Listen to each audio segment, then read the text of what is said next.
கர்த்தருடைய பரிசுத்த நாமத்துக்கு மகிமை உண்டாவதாக. இன்றைக்கும் கர்த்தர் நமக்கு கொடுக்கிற வார்த்தை மத்தேயு 5ஆம் அதிகாரம் அதனுடைய 14வது வசனம்.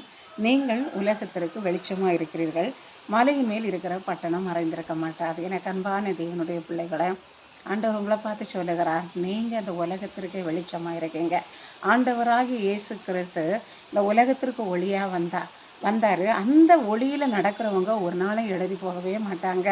அவருக்குள்ளே நீங்கள் நடக்கணும், அவருக்குள்ளே நீங்கள் இருக்கணும். இயேசு கிறிஸ்துவுக்குள்ளே நீங்கள் இருக்கும்போது இந்த உலகத்தில் உள்ள இருள், இந்த உலகத்தில் உள்ள அந்தகாரங்கள், இந்த உலகத்தில் உள்ள பாவக்கிரியைகள், மாமிசத்தின் சிந்தைகள் உங்கள்கிட்ட போராடாது. அதனால ஆண்டவர் உங்களை பார்த்து சொல்லுகிறாரு, அந்த ஒளிக்குள்ளே நீங்கள் இருந்து நீங்கள் வெளிச்சம் கொடுங்க.